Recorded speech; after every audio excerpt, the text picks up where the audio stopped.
You to the first afternoon panel, and I'm Professor Jane Stromseth here at Georgetown University Law Center. I'd like to say a special thank you to the Dash family and to the sponsors and co-sponsors of this event for making it possible. It's been a terrific discussion so far, and we hope we can live up to the high standards set by the morning speakers and the lunch speaker. Our panel is entitled "The Institutional Approach to the Rule of Law. Whose job is it anyway?"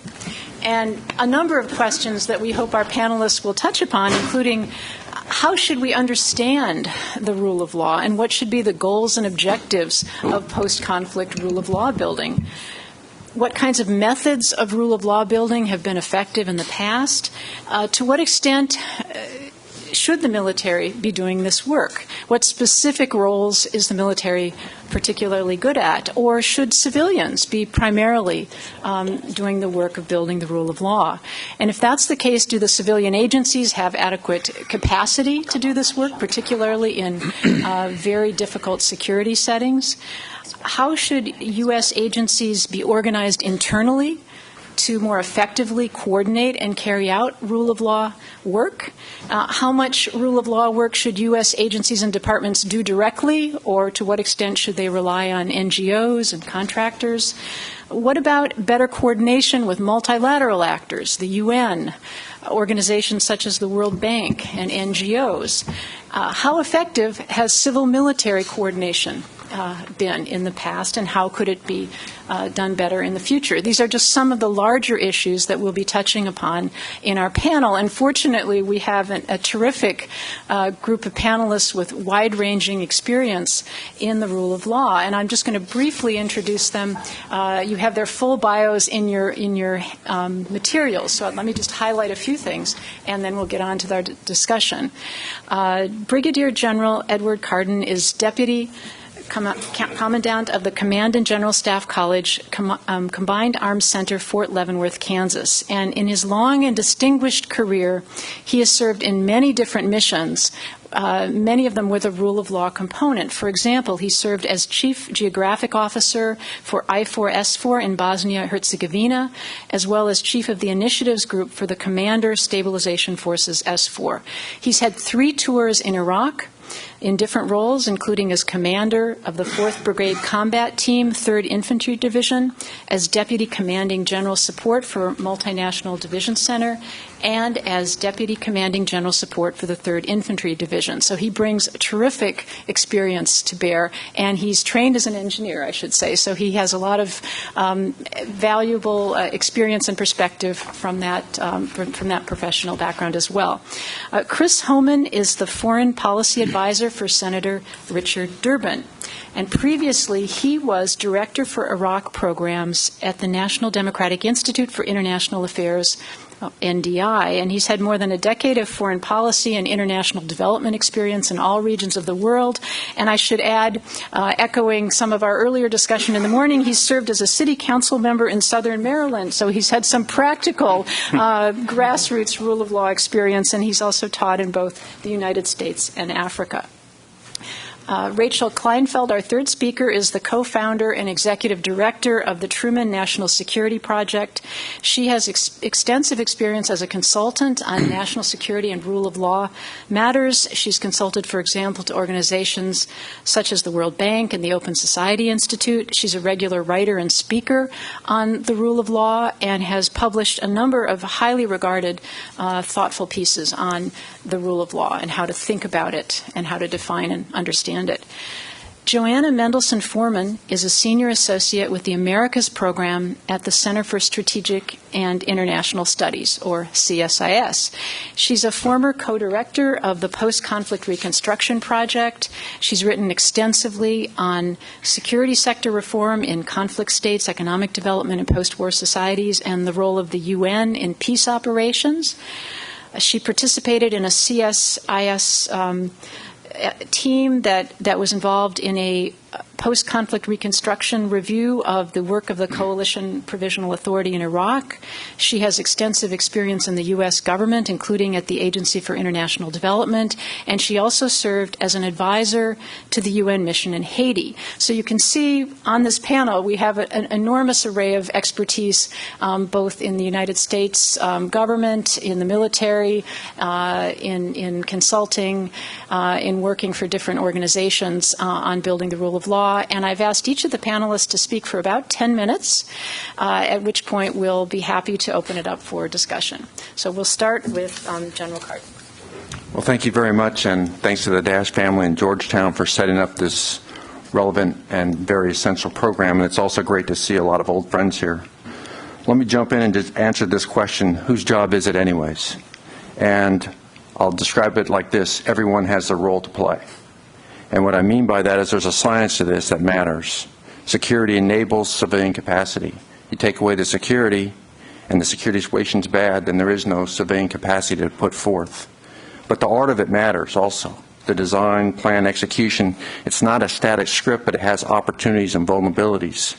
And while today Tom Ricks talked a lot about the U.S. side, there were a lot of things that happened on the Iraqi side as well that enabled the surge. People forget that Maliki was elected by one vote in the Council of Representatives, that the Shia, Muqtada al-Sadr, announced a ceasefire on August 27th. Those contributed to the rule of law that allowed the stabilization that allowed this progress to occur. My talk is informed by 3 tours. I was there in 2003, 2005, and then the surge 2007, 2008. So start off where you're leading a task force, and you're one of the first units in central Baghdad in 2003. Civil order is collapsing, the government's collapsed, and while the military footprint is just in thousands, the population's in millions. Challenges quickly shifted from the military action to what we now call stability operations, and the rule of law collapsed. And so what do we do now? Knowing what we know now, we could have done this a lot better. One of the keys to stability operations is to establish or reestablish this rule of law, and I describe this in 4 functions: the law, security forces, the courts, and the prisons. First, the law itself. Iraq has a long history of law with this Hammurabi tradition that's thousands of years old, and when the CPA came in and imposed its law, it wasn't always seen as legitimate.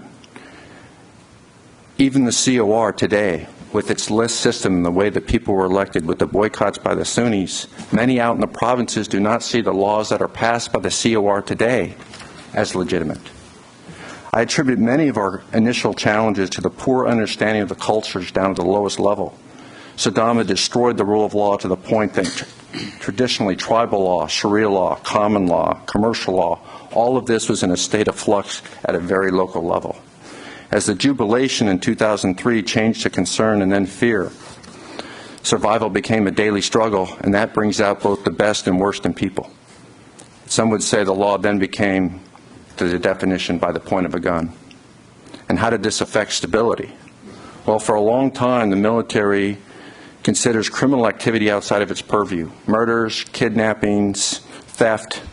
It's only when we shifted our mindset to the control of the population and population control that we really got interested in the rule of law. Now, criminals actually strive for instability, and when captured, now we have to process them in a legal framework. And now, all of a sudden, exploitation and prosecution becomes much more important than capturing them. The next challenge was the growth of security forces, and we're still working on this after almost 6 years. While I've seen huge improvements since we started in 2003, we have a lot of work to do, but it's not all military. For example, it's now 2005. You've been given the task to build Iraqi security force capacity as fast as possible. And as part of the January 2005 elections, units were stood up very rapidly, units that we now know today as Special Police Commandos. These forces kept the peace, that's true, but they used this position to advance their very sectarian agenda, creating legitimacy problems and the problems of the rule of law. The security forces then became part of the problem. And if they're part of the problem used with illegitimate authority, then the very tool that we use to uphold the security apparatus now directly works against the advancement of the rule of law. These vestiges and fears with the role of the police. And a reminder, prior to 2003, Saddam kept power through the police, so the police are feared. The infiltration of the police by militias and insurgents, the slow growth and resourcing all contribute to a lack of capacity, which directly affected the security situation. For example, when my brigade took over its area in 2005, there were only 4 police stations left in an area of 1.2 million people, and 3 of those 4 were attacked by car bombs over there. They did all survive, thank goodness. We still struggle with this police, and even when we left in June 2008 on this last tour, only 1/3 of the police had transition team coverage. We heard some talk today about the IPLOs. I'll tell you that talent does matter. The wrong person at the wrong place with the wrong skills is not helpful at all in these sort of operations. Next, the courts. 2003, no involvement, and 2005, only with the Iraqi or with the Central Criminal Court of Iraq. But in 2007, 2008, extensive involvement with both the judges and the courts. Met with the provincial judges on a regular basis. But the mechanism to do this is what I think is the greatest invention, which is the provincial reconstruction teams. Properly structured, they're equal to battalions of combat power on the ground. The challenge is the civilian capacity for these is still growing. Some are very big, some never got above 3 people. Finally, the prisons. In 2005, we did find an illegal detention facility in our area with Iraqi warrants, but they certainly lack oversight, training, and resourcing. This makes all of these institutions ripe for corruption, lack of due process, sectarian strife, and just plain inefficiency. And these all impact legitimacy. And we also struggled with our own facilities in the beginning with a fair process. It's one thing just to capture people, but then to actually prosecute them so they're not on the streets within 14 days is a big problem. I'd argue next time we better figure out in advance of the intervention rather than develop our program over time like we've done, because no matter what happens, whatever we do sets a precedent. So here's where we are today. We've relearned a lot of past lessons, spent a lot of money and blood, and we've learned some new lessons. We've learned that the principle of legitimacy impacts every aspect of stability operations from every conceivable perspective, and this is directly linked to the rule of law. Getting this right is the equivalent of brigades of combat power. Legitimacy impacts every aspect of our operations, and if we get this right early, before we begin, it takes time off the clock. We have to have a comprehensive approach to the idea of provincial reconstruction teams. A combination of military and civilian, and if possible, interagency is critically important. One sure sign of a viable and recognized rule of law process is to have one for the host nation and intervening force in advance. Exploitation and prosecution of target persons. We're just not going to be able to capture or kill our way out of these. It's about legitimacy, legitimate host nation security forces with a fair and impartial manner. How that's all being watched. It's the manner in which we capture and detain them. It's how we interrogate them. It's how we hold them. It's how we rehabilitate, incarcerate, or reconcile them. So the real challenge is adapt, improve, and innovate every day. So what have we done to the Army? Well, we've changed the way we train. We changed our leader development education system, and we continue to adapt and learn. We're still working to integrate the whole of government with itself. We have some counterinsurgency manuals now, both in the military and the civilian side. We're working hard with the selection, education, and training of people, and I know the State Department and us are both working together. For example, in the Command and General Staff College now, there are more and more interagency coming. We'll have about 30 this next year that will go through the entire course with our majors, and we have provided an equivalent number of majors to go to those departments to replace them, which allows them to free those up. By the way, we'll take 96, so we'll take as many as we can get.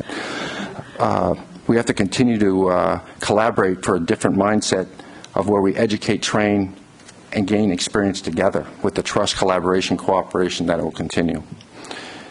Finally, it takes a long time to change the Army, but I think we've come a long way since 2003. It's not easy, it's hard, and it takes a lot of effort to change the mindset of the Army. I think Tom Ricks talked about that today. It's especially important when the deeds and actions of every individual soldier and civilian are so important. And we're not done. We live in a dynamic environment. So it's a continuous effort to examine the nature and character of the war we're in and to be ready for the opportunity. Thank you very much for inviting me to be here today. I look forward to your questions.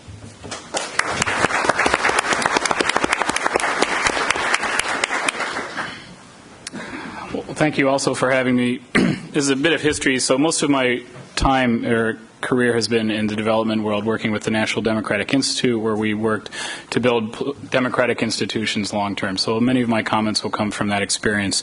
My last few years at NDI, we're working on the Iraq program, which included constitutional reform or development in Iraq. While I work for Senator Durbin right now, I want to also point out my comments are not reflective of his officially, although I do hope to make some plugs for some of his ideas and legislation. So I think the timing of this debate couldn't be better. We have two huge military engagements right now, one in Iraq, one in Afghanistan. And the need for building the basic democratic institutions in these countries couldn't be larger, couldn't be more stark, including the rule of law, which I will speak more broad, kind of lump rule of law with the development, democratic development together. So I think in both of these cases, the military was initially asked or perhaps forced to take on many of the traditionally civilian development roles. I think in some cases this may have been seen as a role that they were well suited to do. In other cases it may have been a turf issue. In others, a reality of the security situation.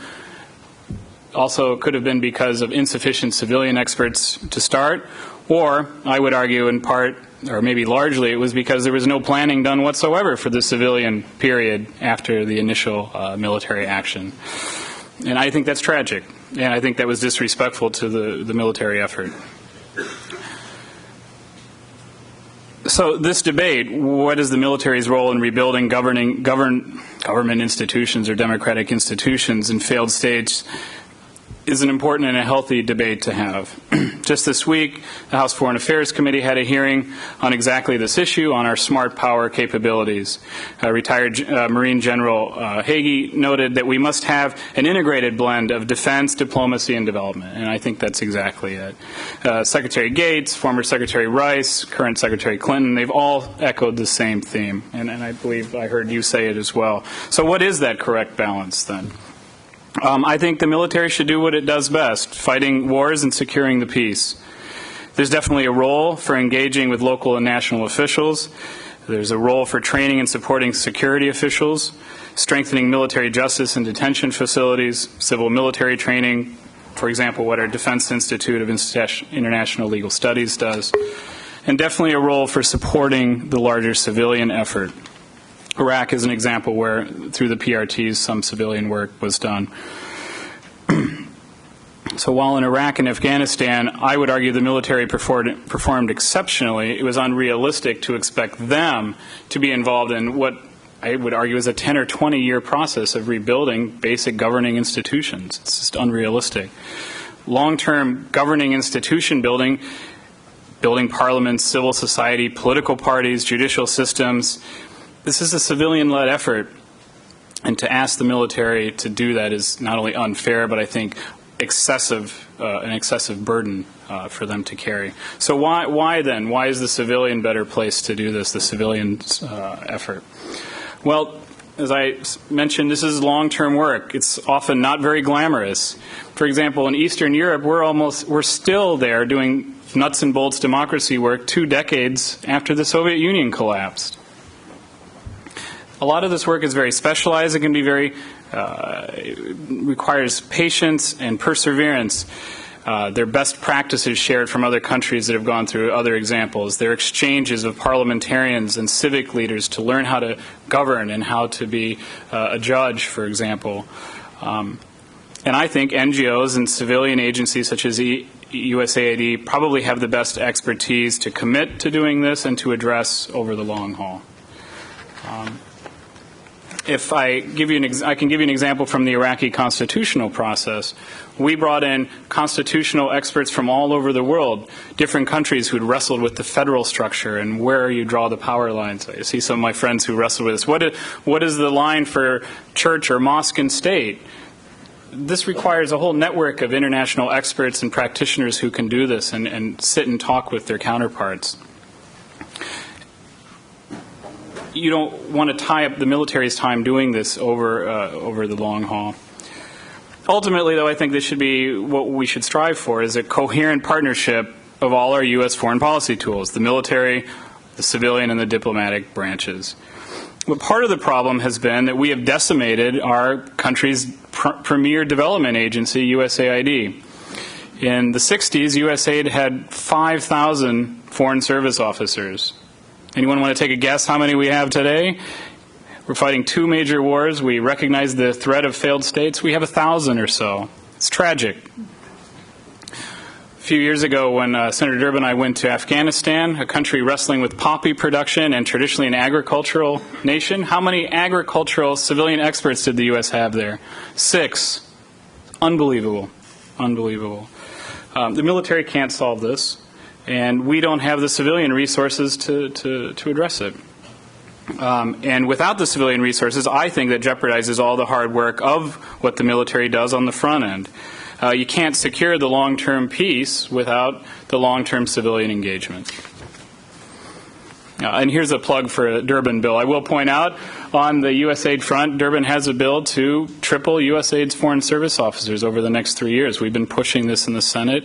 I think it's part of a larger effort that we should look at reforming our whole foreign assistance work, where it needs to have a greater status in the White House, it needs to be coordinated better, and it needs to be ready to go if we have these kinds of situations such as Iraq or Afghanistan. So I would conclude where I hit in the middle a while ago, that there is a role for all these different agencies, but we need to strengthen the civilian side, and it needs to be coordinated better.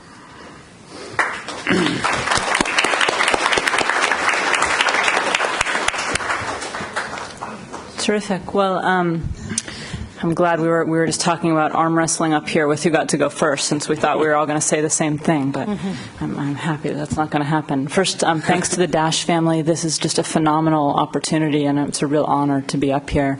And thank you, Rosa and Georgetown, for having this, and Jane for putting us all together. So I'm really been enjoying the day. I want to break my talk into 2 sections, ideal versus reality. And within that, talk a little bit on a broader level about what is the rule of law, what is the ideal, and where does the military play in that, and then what is the reality, what are the institutions that we need to affect, and where does the military play within that sandbox. So to start with, what is the core of the rule of law? There's 2 ways of breaking it down. Colonel Cardin broke it down in an institutional framework. There are laws, there are institutions, there's the judiciary, there's the police, there's the prisons. And that's a very matter-of-fact way when you walk into a new situation. How do you break it down? You look at those institutions. The other way to break it down is the way that the ancient Greeks did, and the way it happens much more in jurisprudential literature. And this is, what's our end goal? What are we trying to do when we're building the rule of law? And this looks at things like law and order, equality before the law, human rights, a government that obeys the law, that follows the law, and the settlement of disputes. So those are the ends that you're trying to achieve through the rule of law. If you're looking at it through that vein, what's the role of the military? Well, you immediately see that there's a problem simply because the military is in uniform. So take away the reality of what the military actually does. If the goal of the rule of law is about getting a government to be subordinate to law, getting local oligarchs or getting local leaders of various sorts and nefarious sorts. My background is in Albania and Indonesia rather than Iraq and Afghanistan, so lots of organized crime issues and military issues on another footing. If you're trying to get them subordinate to law, but the military is the organ that's doing it, which in itself is now not acting subordinate to a civilian within that context, within the Iraq context or the Afghanistan context, well, you're confusing the situation. And that's the major problem with the military being the face of rule of law building, even if every single thing that the military is doing is exactly what you would want to have happen. That face alone causes problems with the overarching issue. So in your ideal situation, your civilians are doing the work, exactly what Chris said. In your ideal situation, the military is solving the security issues. The civilians come in. At that point, the military provides protection. They might provide witness protection. They might provide judicial protection. They're providing protection certainly for the aid workers and the civilian and the NGO workers. The military will be heading off problems. They'll be trying to stop looting before looting exists. Every single after-action report of every single military engagement we've had talks about looting as a problem right after the government falls. It's a big problem afterward for rule of law. You want to head off problems in the property sphere. If you're seeing that lots of homes are being overtaken by different populations, and you can head that off ahead of time, you save the courts and the rule of law system a lot of problems on the back end, dealing with getting the right house back to the right person. And you want to head off disputes at the local level by working with the local village sheikhs or the local village tribal leaders to help them settle disputes before those disputes go into the legal system, which is, by definition, in a post-conflict situation, weak and somewhat broken and so on. And the more you can solve through common sense, the better. And then you'd want to model equality under the law. This is a huge issue in a lot of these countries where there's been authoritarian government of one sort or another, that the government is above the law, and often the military is above the law, in a country like Indonesia, certainly, a country like Iraq as well. And so the more the military models that, shows that through its own actions, that you're subordinate to a civilian structure, you're subordinate to a legal structure, the more you show that guns alone don't rule. That's the ideal, and that would be plenty of work for the military to do within that situation of civilian leadership. The reality, however, is what's post-conflict. At what point do we get to a post-conflict situation in the wars that we're in right now? I was in Afghanistan in May. There was a suicide bombing as I was going up the steps to my airplane, right outside the airport in Kabul. It's been a couple years that we've been in Afghanistan. Last time I checked, it's not post-conflict yet. Neither is Iraq. Neither are most of our current wartime situations. So when do the civilians get to come? When is it safe enough for them to leave Kabul, to leave the green zone, to get out and do the work that they need to do? We were hearing earlier about the $8,000 a day cost of security, and often that security is somewhat subpar in some of these countries. I'm not speaking of Iraq, but I certainly know in Afghanistan. It's very difficult to know at what point civilians are going to come in on their white horse to solve the situation, even though they're the group that should. And so in that mixed-up situation where you have your PRTs that are partially civilian, partially military, when you have your civilian NGO workers on the ground, whether you want them there or not as the military because you're babysitting and taking care of them, as well as hoping that they do the work, when you're in this spaghetti situation of so many folks on the ground, the military is going to have a role, and the military is going to fill a lot of vacuums. And what should you do? Well, the first is to admit that you're not the right player to be doing it. And I think just the fact that you can admit that, just the fact that you can say, you know, really, this should be a civilian mission. I shouldn't be up here in my uniform teaching police. Just what Phil Carter was saying earlier, that's not the proper role. That goes a long way toward the modeling of what should be the proper role. Everyone understands the difference between ideal and reality, and it goes a long way toward showing that you understand that the rule of law is not about military leadership. Once you've done that, you can focus on the core problems. As long as you're there and you're doing it, let's make sure it's being done right. There's two ways to cut at the core problems. One way is to go again to those ends, you know, human rights and equality under the law and so on. What's the one that you're best able to affect? Well, there's probably two in most post-conflict situations that really matter. One is security. Just as we were hearing earlier, security is the job par excellence. Nothing happens without security on the ground. Security is the currency in most of these countries. And to the extent you can provide security, you're securing the role for the rule of law. But security is so much more than the police and even the prisons. If you think about a police force in Baltimore, a police force in New Orleans, and other tough cities in the States, what do the police spend a lot of their time doing? When I worked with the police in New Haven, we spent a lot of time doing gang work. We spent a lot of time doing vocational education. Can we get these guys who should be learning a job, learning a trade, into a trade so that they're not selling drugs on the street? Spend a lot of time doing after-work patrols or after-school patrols because it's the 17-year-olds coming out of school that are causing a lot of the crime. It's not a whole heck of a lot different in an insurgency sort of a situation. Obviously, the stakes are much different. But a lot of the rule of law issues are similar. Jobs. That's a huge security issue. To the extent that the military is doing things that gets the economy rolling, you're affecting the security situation. Are people able to go to school, to university, to further their future? That's part of the security situation. So when you're focused on that end goal of security, you're looking at it more holistically than prisons, police, etc. The second is abuse. The basic goal of the rule of law is to reset a relationship between the society and the state. That's what the rule of law is all about. And if you're creating a relationship between the state and society that's based on law, that's based on a government subordinate to law, then it's absolutely essential that you don't allow abuse to enter your situation in which you're in control. So this is, are you letting a warlord be the face of your operation in your area? Are you contracted out to a local Iraqi policeman who is well known for committing human rights abuse?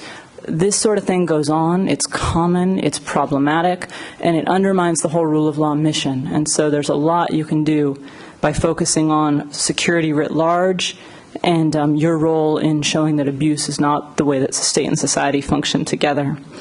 And on the security issue, I should say, this gets to coin. Not every war is going to be a coin sort of a war, but it's about population-centric rather than enemy-centric focus when you're thinking about the security issue.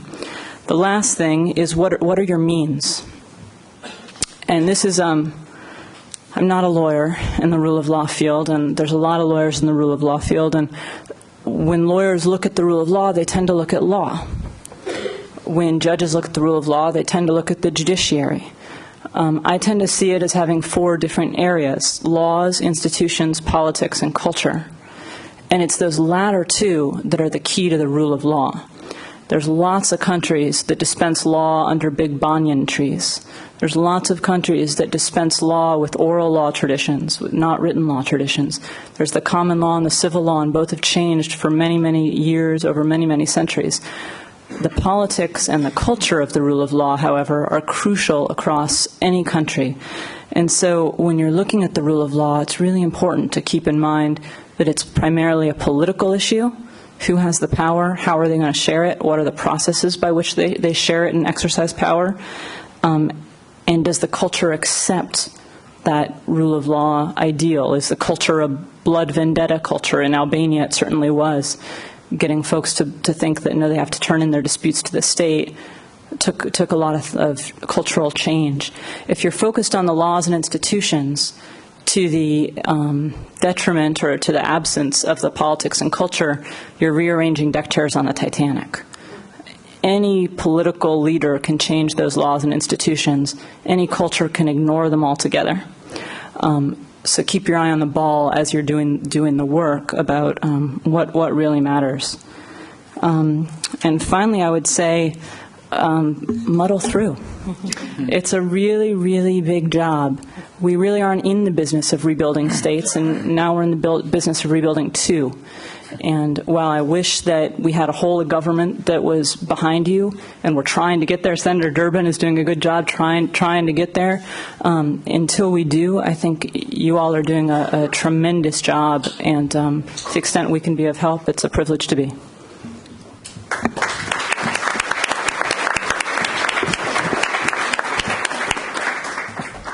Well, thank you to all of my fellow panelists for setting such a rich table for me to try and finish the conversation. Also, thank you to both Rosa Brooks and Jane for having me here, and to the Georgetown University Law School for inviting me to a conference whose name follows one of my heroes. When I was studying law, I always remember the work of Mr. Dash. It was during the time I was in law school, and I always thought, I wanted to do something in relationship to this field, and I wound up as I guess, what do you call it, a lawyer who no longer practices but does spend a lot of time thinking about how the things that we learn in our education apply to these various difficult environments.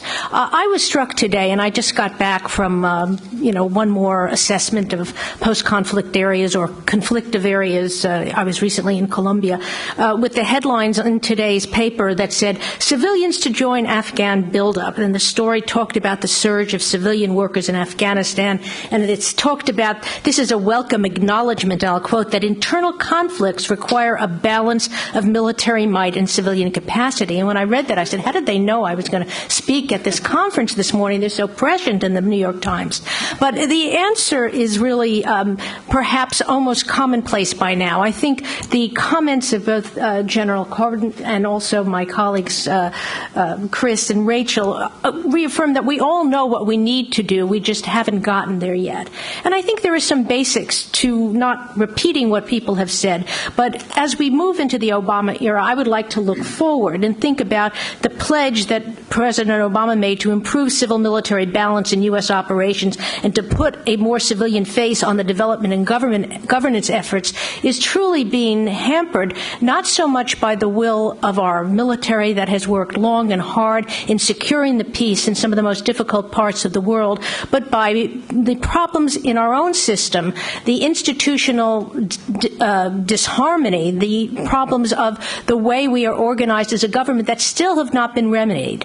Now, I think unlike some of my colleagues here, I've been in this business a long time. I helped start the Office of Transition Initiatives with 3 human beings who were supposed to take on the world. I worked for the World Bank when they first started their post-conflict unit, and you couldn't mention the S word, a security word, in the corridors, but we had all the money, and I remember people coming to ask us for help with support for police cars. I worked at the UN, which is, for anybody who's worked at the UN, they know the difficulties of trying to use a multilateral instrument to win the peace, but yet all of these institutions bring something to the table, and they do so in the spirit of trying to support our military objectives.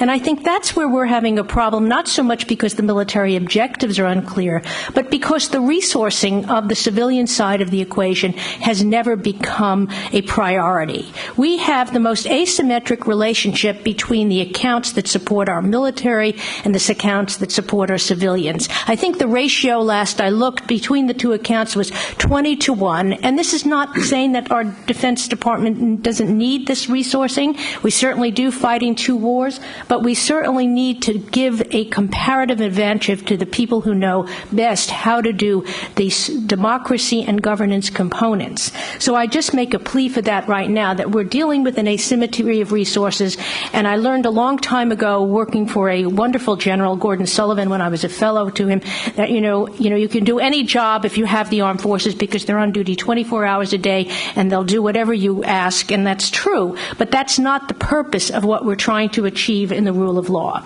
Our instruments are very, very limited right now, and in order to implement some of the most novel ideas, the Civilian Reserve Corps, which finally has legislative authority and some resources behind it, if you look at the 500 people that have been discussed to be part of this new civilian reserve, I think only about 30 of them will be police, and the rest will be in other areas. And what are the things we need most in conflict areas? We need police.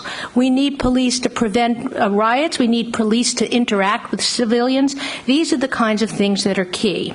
When I was doing this work in the late 1990s, we always had the lie of the 1990s was interagency coordination. And I hate to break the news that the lie is still interagency coordination, because everybody goes to meetings and says, yes, we're ready, we can do this, and then when you get back to your office, there's no resources, no personnel, we have no contracting facility. I do remember a wonderful scene. We were getting ready literally to do the invasion of Haiti, and all of us were seated at the table in the Pentagon, and I remember General Clark was there, and he said, are you ready? And all the U.S. aid agencies and all the Justice Department agencies and everybody said, oh, yes, we're ready. And then everybody got back out in the hall and he said, what are we going to do? So the answer is, fortunately, Haiti was not as hard as Iraq, but it's still ongoing for a variety of reasons which we know relate to the context of conflict resolution, the context of rebuilding, that you can't think of things in 5-year terms, and yet our budgets work in 1-year and sometimes 5-year terms. So let me say, what do we have in our toolkit now? We have a lot of wonderful tools to work with. In addition to our military, we have a coordinator for stability operations. We have the Justice Department's ICITOP, which is supposed to train police. We have USAID's Office of Transition Initiatives, and they've even started an Office of Military Affairs, something that if you mention, by the way, in the 1990s, if you use the security sector reform word in AID, they put you in the corner with a dunce hat on. But there is now no one-stop shopping except our Department of Defense and our our armed forces, and that's part of the problem.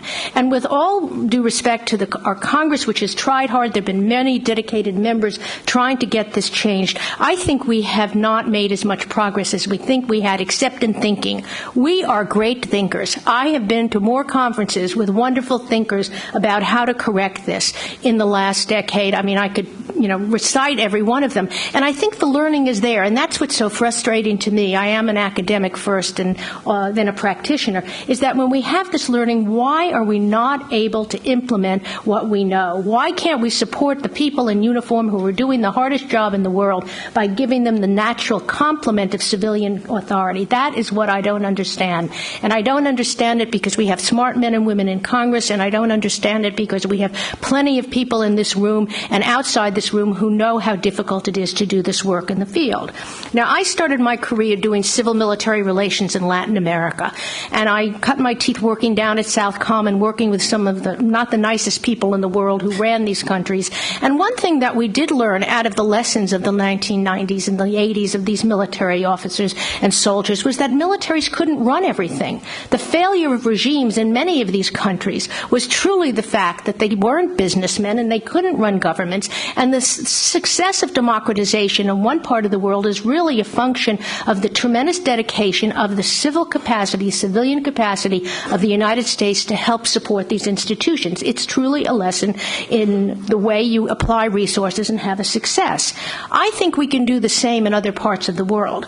But let me just say that we need to do it with adequate resources. We need to do it with adequate legislative authorities. Before this session, I was chatting with our colleagues here that Section 660 of the Foreign Assistance Act, which creates a problem in police training for civilians, still is on the books. And while there are probably more waivers that probably make up big, thick volumes of this section, why we can't get over this problem that started in the 1960s, we're now in 2009, still baffles me. We are in need of training police. We're in need of training legal officers, and yet that is still a problem. And it all will be changed if we change our Foreign Relations Act. We are still operating under legislative authorities that were created to win the Cold War, which we won, but that's been almost 20 years now. And we need to change those so that the talent and capacity of our civilian structures can work in complement. Let me just add one other thing, because I don't want to take up time and give you the alphabet soup of all the agencies which are involved in it, but let me say one thing. We suffered in the last 8 years by U.S. exceptionalism, not working with international and multilateral bodies to help support our mission. Our civilian capacity could have been multiplied many times over had we accepted the support of the United Nations, had we accepted the support of some of the European countries in trying to enhance the civilian capacities. It wasn't for want of trying, but in fact, I think the most promising aspect we face down the road is a return to acceptance of working with partners. The United States government cannot do it alone. We particularly can't do it alone in a financial crisis that is pulling resources from every single account in the United States government. And we are going to have to face a world where we are also working in partnership, not only with other governments, but with other institutions, to make sure that our military has the best support possible to help them secure peace in many of these areas. I think we're getting closer to achieve it. I wouldn't want to close on a note by saying we're not there, because we certainly have had progress in thinking of how to do this. But I do feel we're at the starting line and the gun is ready to go off, but we're going to need a lot more and a lot faster in order to achieve this. One last military observation, and I'd be interested to hear what the General thinks of that. It always seems we plan our wars fighting the last war. I don't know if we'll ever have another Iraq and Afghanistan after this experience, but I certainly think the planning that's been going on now is based on the past experiences we've over the last 5 to 8 years. And I think there will be other conventional types of threats that may once again divert our forces to do more kinetic activities, to be less engaged in this broader stability operations, despite the beauty of the Field Manual 307, which I really like, and used our post-conflict report gratefully, but I just wonder, and I leave this as a question, whether in fact transferring all these positions to the military as a default necessarily gives us the benefit and the protection we need for future wars. So I'll stop there and take questions. Thank you.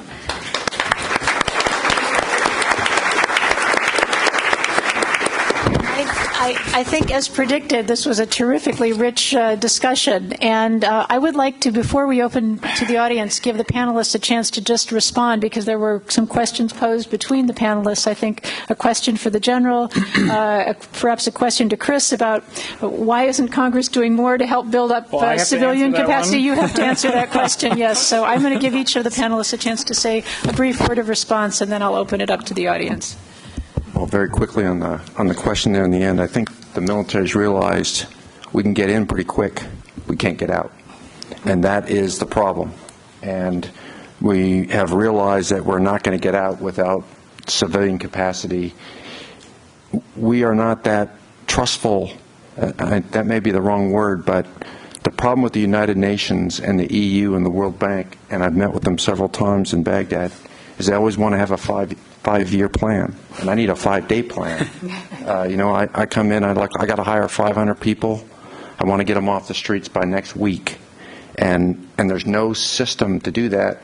And eventually, it's like, okay, we'll just do this ourselves, figure out how to do it, and that's what we do. And that may not even be. It may meet short-term interest, but not the long-term interest. And I think it's because we come in. I echo what Rachel said. Jobs is critical. I mean, if we come in knowing that we're going to have employment conservatively for 1 million people, which is probably about right for Iraq, then we ought to think about that early on, and then how do we develop the structures to do that? But it's always haphazard. But I would say the reason is we know now we can't get out of these situations without. And so there's 307 and 30 both. Those new manuals are a way to kind of speed this along. Why can't Congress solve this? Well,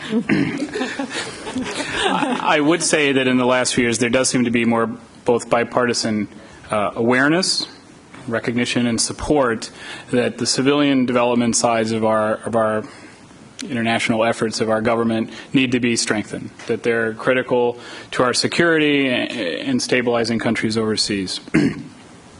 There was a hearing on this last year, and I've never seen so many people standing in line for a congressional hearing on foreign assistance. That was something.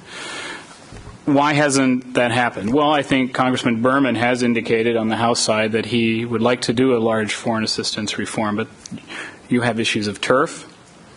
There are limited funds. There is the question, are we going to spend money on international engagement when our own economy is struggling?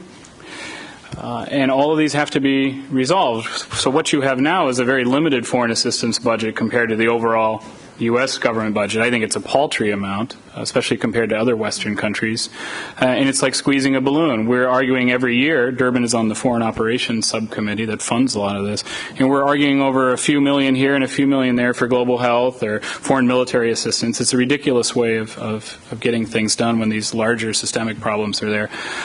President Obama has, in the budget he submitted a few weeks ago, requested a 10% increase in the foreign assistance, foreign affairs budget, which is a good jump. We'll have to see if that survives the budget process on the Hill. But can I mention one thing that you touched upon? It deals with how do you have civilians go into a post-conflict situation when it's still unstable? And so we wrestled with this a lot at NDI. Do we work out of PRTs or not? And in some of these countries where there's a lot of mistrust, the PRTs are seen as just another arm of the U.S. government or the U.S. military, and the public, women leaders, civil society leaders, youth leaders, are very nervous or hesitant to go work out of one of these. And yet, civilian development experts can't really work in these parts of the community unless you're in a PRT. What do you do? I don't think we've answered that sufficiently as a community here.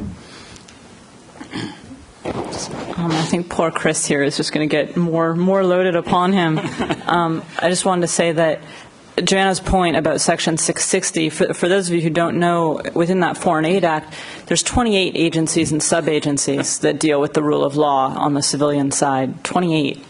It's a lot.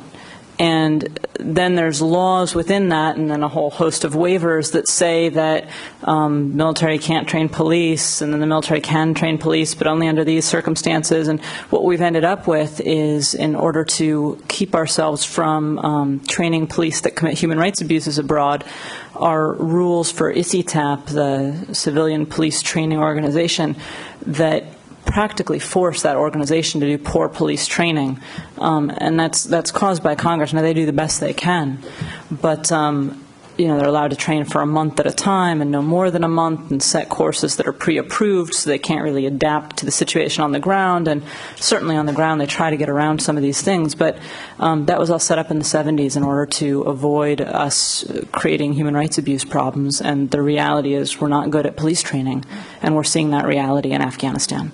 We're also seeing it in Iraq, but right now we're really seeing it in Afghanistan. And those kinds of cleanups to the legislation don't cost any money. They do cost some real thought, and they cost some political chips.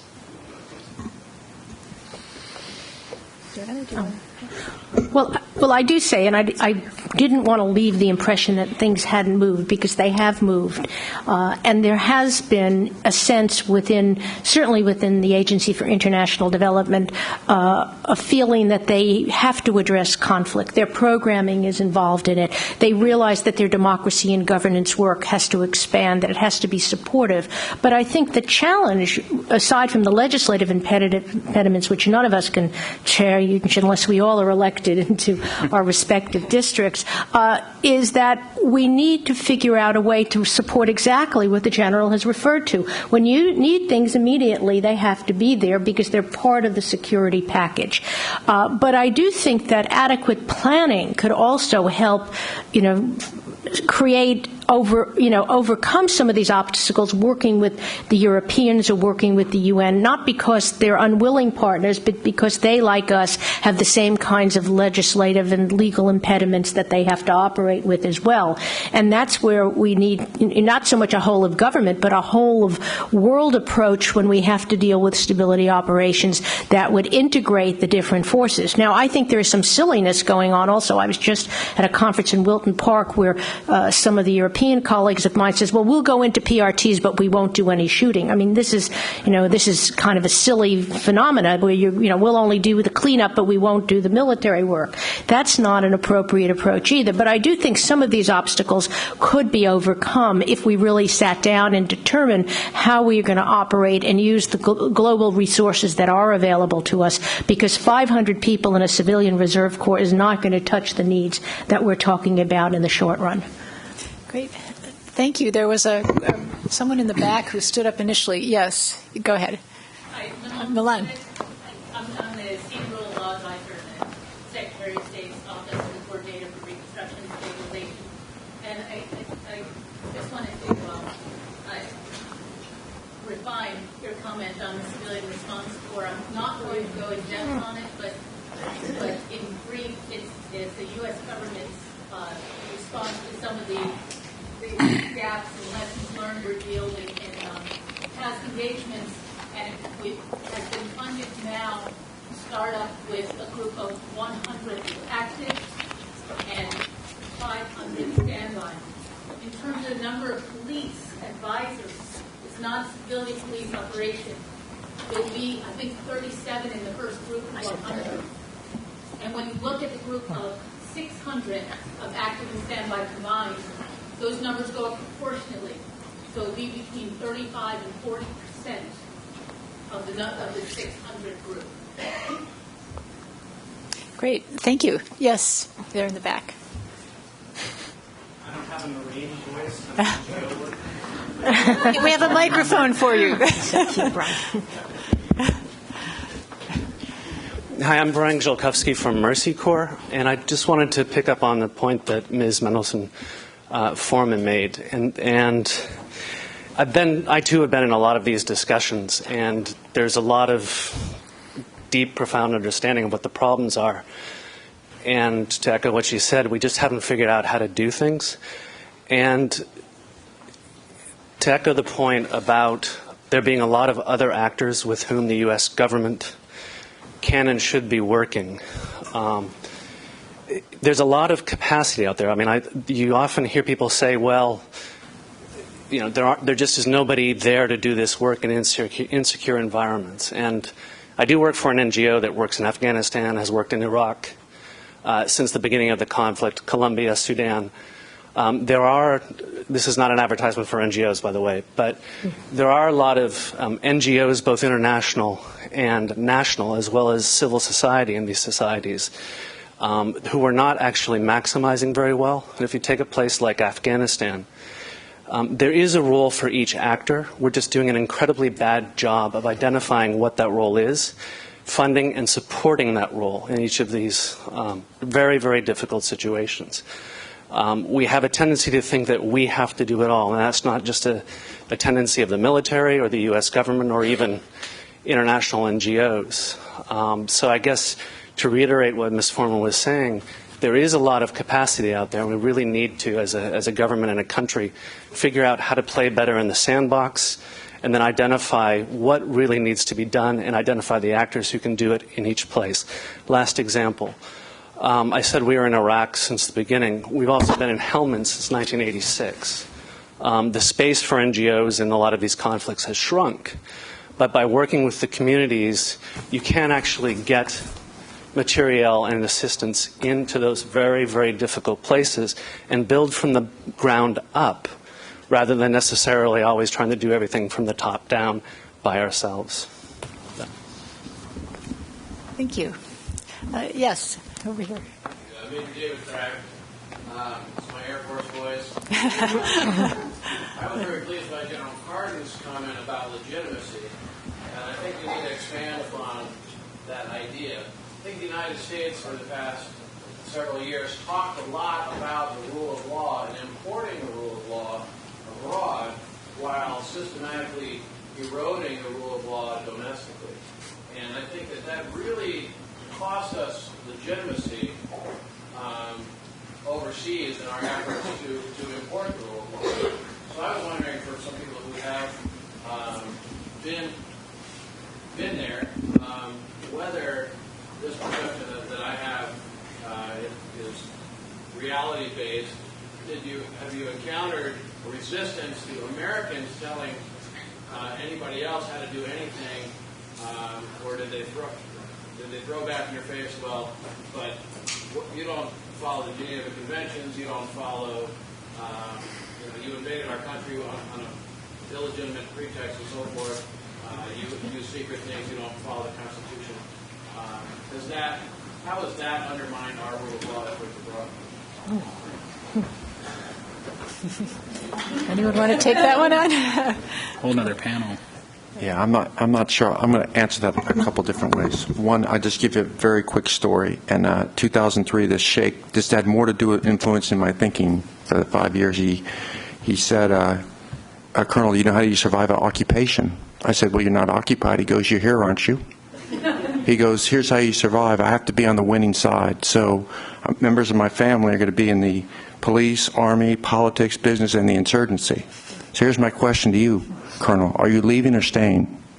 Because I got to know, so I can make decisions, which I couldn't answer in January or July of 2003, because our policy then was we're leaving, but everybody could see it was already starting to deteriorate, and I was in Fallujah, Iraq at the time. So that's one piece. The second piece is when you are in the, when we came back 2007, down in these areas that are hardcore Al-Qaeda sanctuaries, these kind of rule of law, the rule of law they're used to is Al-Qaeda rule of law. You know, we'll cut your head off and leave you out in the street, your body. And so when you showed up and the first question they asked, are you staying or leaving? We got to know. And if you're going to stay, then we'll help you. But if you're leaving, like has happened here numerous times, clear, hold, build, we're real good at the clear, start to hold, then we pull back, which we've done in numerous places, southern Baghdad, Fallujah, other places. We got to know. And then this time, there was this sense that we were going to stay, and I think that had a lot to do. Once they got over that initial fear, then I think the whole perception on American military power changed. Before that, it was seen, you drive in, you drive out. Now we're living inside the population. And so I didn't see that. The greatest thing that hurt us in Iraq, and you know, this is a travesty and cost American lives, was the Abu Ghraib scandal. And you know, you heard that, you heard the insurgents say it turned people against us. People were doing things against us just because of what happened. And you know, that goes to the character of the leadership in our soldiers, airmen, all components, and that could be civilians as well. So I mean, we got to watch that in the future, and that's a whole other area that I won't go into here, but I'll just leave that answer. I can certainly say both in my democratic development work and on the Hill that I have had thrown back in my face plenty of times from countries that we are in no position to lecture on democracy and human rights, and I think that's a tragedy because our moral authority on that issue, I thought, was one of the strengths of our international diplomacy, and we have to rebuild that. Some of it was unfair, but it was used nonetheless. Mm-hmm. I think one interesting feature that has come out of a lot of this, and it didn't only start in Iraq and Afghanistan, but it started before, was a greater use of anthropological information and in trying to understand different tribal legal systems and trying to understand ways of dispute resolution, to the point where I was recently with a young British anthropologist who just got his doctorate at the University of Edinburgh, and I said, "What do you do?" And he says, "I'm going to join the military in 3 months. They're doing my security clearance. I'm going to be working in the British military as an anthropologist precisely to help develop means of access to different cultures." I also think, obviously when we've gone through a terrible time and a delegitimization of American values based on some of the most tragic events in our lifetimes in the rule of law. But on the other hand, I think what we can take out of it is the sensitivity we're going to need in the future in working with any of these cultures that are not Western, that are not following our ideals or our modalities, but nevertheless have ways to resolve a dispute. And we learned this as early as the post-Rwanda situation, and I think we continue to learn. But, one thing that we should do is make sure, like my colleagues in the United Kingdom, that we put more and more anthropologists into our teams to be able to understand what they're seeing on the ground. Yes, sir. Very, very thoughtful panel. I've come to a lot of these kinds of things, and this is really a very thoughtful panel. I think we all philosophically agree that civilians should be the face of a reconstruction effort. But are we a little bit and I've written that myself for a lot of U.S. domestic reasons, I think it's important. But are we a little bit mirror imaging? Because in the real world, I found that in some societies, unless they hear from a general of the most powerful military in the world that civilian control of the military is important, they're not going to believe it. And then kind of a related problem that I've seen, and maybe some of the folks here have seen something different, but you go to the AOR and you see a lot of the civilians who are sent over there they costume themselves in what looks like a military uniform. They insist on having a weapon even when their capabilities with that weapon are more a threat to themselves and others. And we have some tragic real-world examples of that. And so how are we going to make sure that this 100-person group is going to be organized, trained, and equipped and culturally adept and actually get on the airplane and go to that place? Because my first experience was with Somalia. I remember going to Mogadishu one time in the C-130. There were a bunch of NGOs. They were NGOs. They weren't U.S. government people. They got off that airplane. They looked around. They got back on that airplane. Because it is a very difficult thing. And in fairness to civilians, that's a different culture. So how do we address those pieces of the problem to make sure that we really can do this transition that I think we all support?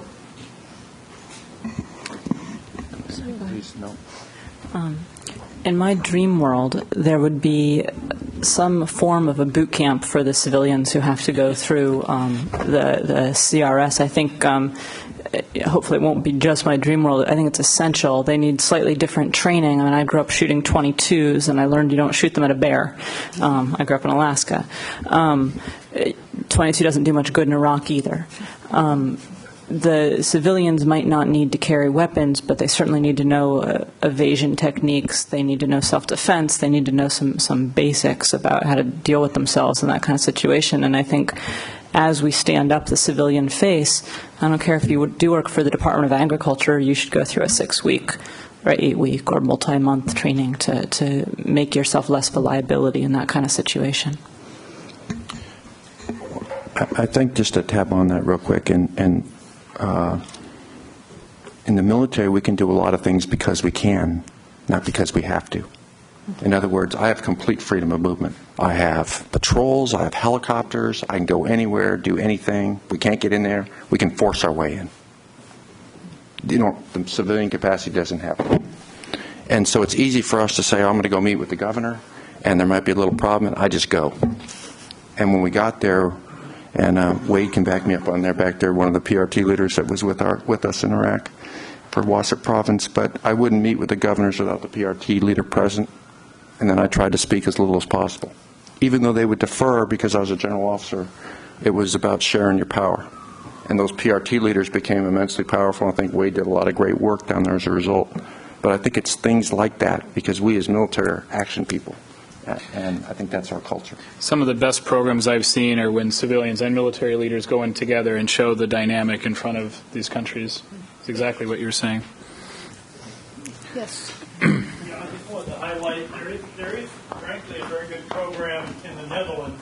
That's okay. I've worked with Marines. I can even speak Kruger. You can't hear me.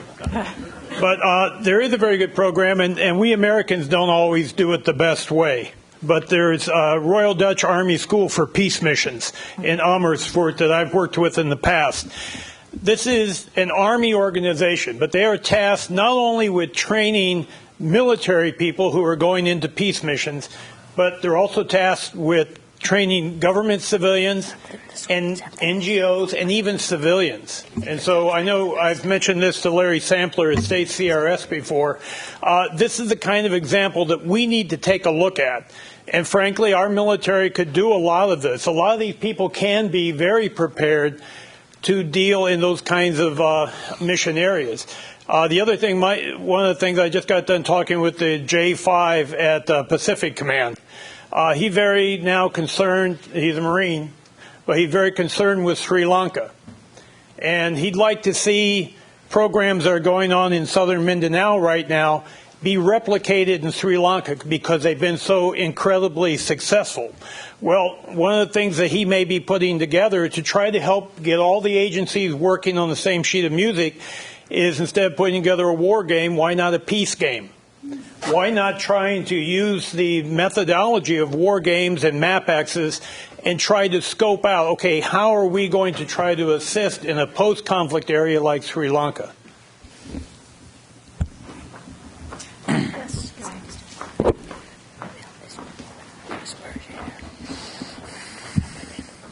Jan Jeffrey, State Department INL again. Thank you very much. I think it's these kinds of discussions that can make us, as a country and as a government, do this better in the future. I wouldn't take as bleak of a view of our ability to do this, perhaps, has been presented here, though. There is one other pretty important authority that the U.S. government has, the State Department in particular, for doing police programs and criminal justice programs overseas. It comes under the International Narcotics Control and Law Enforcement account, which gives my bureau several $1 billion a year, which we provide in funding to Department of Justice, as well as to other organizations, USIP, ABA CLE. We also use our own contractors. And we currently have about 2,000, slightly fewer, U.S. police officers and criminal justice experts deployed around the world, including under UN missions in the European Union and Kosovo. So I think there's a lot we can do to improve coordination, planning in advance. Funding may be an issue also, but we do have the ability to bring very important resources that are available here in our country to other countries in post-conflict situations. Also on the issue of arming, some of our police officers do need to be armed overseas. For example, in southern Afghanistan, we have military civilian units that are taking part in a program that was developed in 2007 called Focus District Development. And these are squad-sized units that go out into the countryside and basically serve as police mentoring units. And our advisors are armed, and we believe that's probably appropriate given the environment. Thank you. Yes, right in the center.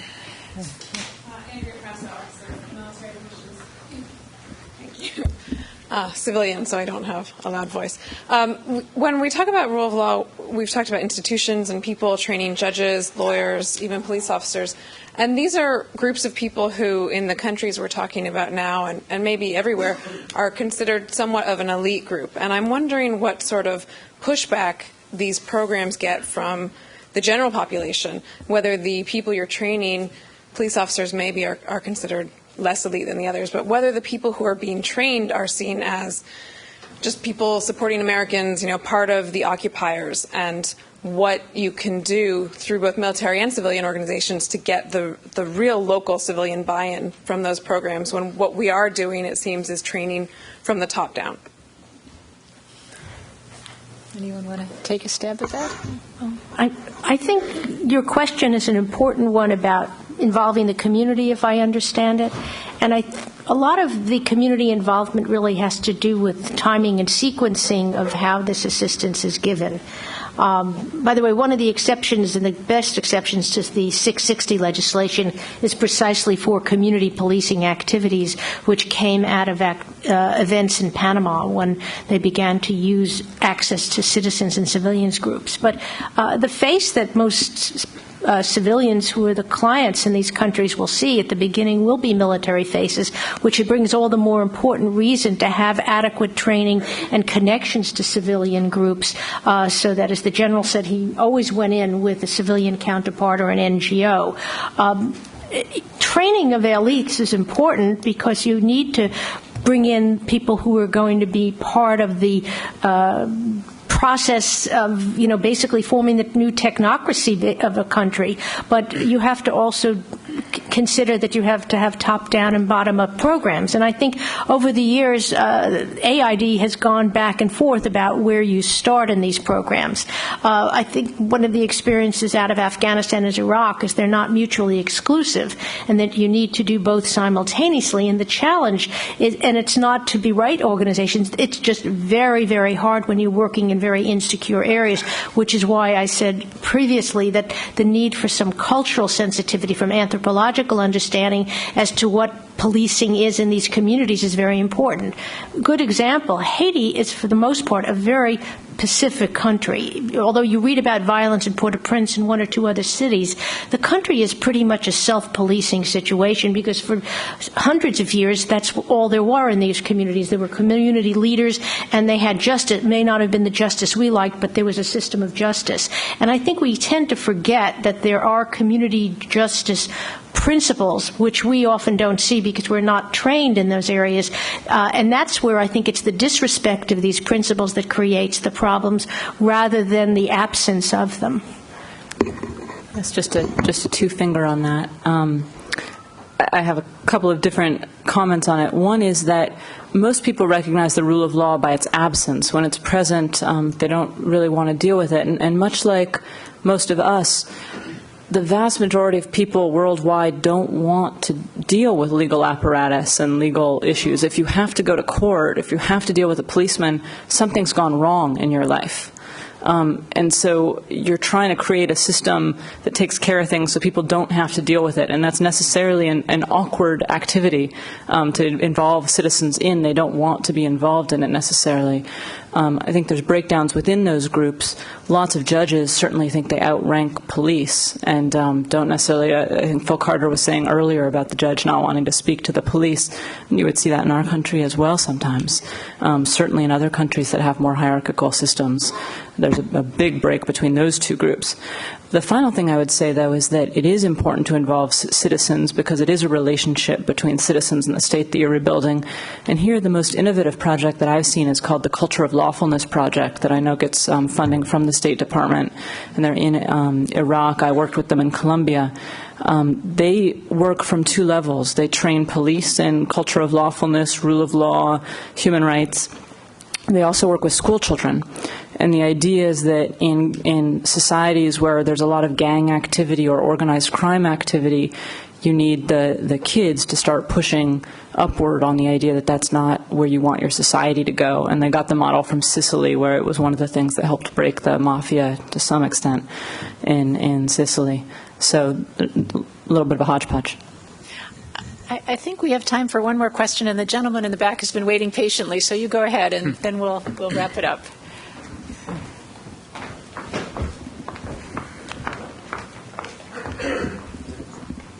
My name is Hank Nichols. I'm from the Army Peacekeeping and Stability Operations Institute, and I have two questions. One, as we build up these large bodies of security forces, do we have any long-term thoughts about what happens as the country becomes more stable and we have so many security forces in the country with time on their hands? Do we have a plan to occupy them at some later date? Occupy their time at a later date. And my other question is, do we think about the sustainability? Can Afghanistan's budget sustain these large security forces that we're building? Can they? I think their tax revenues cover 8 to 10% of all the state expenditures. So, how will these things be sustained into the future? Great. I'd like to give each of the panelists a chance to respond to this question and also to make any final comments they'd like to make, and then we'll wrap it up. So in whatever order you wish to go. Maybe last should go first to put me on the spot. Your question's very important on the sustainability question, because I think that's the gorilla in the room, basically. How do you sustain forces that can't, where there's no tax revenue or no base, where these are recurring costs, whether they be pensions for retired officers or basically daily operation? I think that's one of the reasons why the general talked about we need jobs, we need revenue bases, you need to develop resources. But I think the sustainability is also a function of stability. If there is no security or no stability, the ability to attract people to go into business in many of these places doesn't exist. And so sustainability is really a function of two factors. One, the ability to get the economy going, which requires a secure environment, and second, the ability to create the governance structures that provide the basis for developing all kinds of tax supports to ensure that a government can work. And finally, it requires a global, stable economy so that in countries where they rely a lot on remittances and where income can be generated, that money is sent back to these countries. And I think that's one of the big, sad stories of this economic crisis, is that globally it's affected and the remittances that get sent back to a country. I think it's a great closing question. In most of the countries where I've worked, police have been a drain on the society or predatory upon the society rather than helpful to the society. And when I was working on definitions of the rule of law, the smartest feedback I got from anyone was from someone much wiser than me, who said, all this theoretical stuff is not particularly useful. You can know when you've got the rule of law, because in a country with the rule of law, parents tell their kids to look for a policeman if they're lost. And in countries without the rule of law, they say anything but. So finding a way to make sure that you've got the right number of police to patrol and the right amount of law enforcement and so on, and not so much that it becomes predatory, is a huge issue. But I think that has a lot less to do with money, even wages that you pay to your police, and much more to do with the institutional culture of the police. There's lots of studies on this, but frankly, there's never enough money. Most people think that they've never got enough money. There's always room for corruption. That gets held back more by culture than by wages themselves. So I'd look at both sides of that. I don't have the long-term answer for a place like Iraq or Afghanistan. I can recall a time at NDI when there were a number of small countries that we worked on. I won't mention who, but they didn't have any natural threats, and we took them to Costa Rica to look at the model of just building a national police force that also did border patrol. These countries couldn't afford a full-time military, nor did they need one, and that was one alternative as well.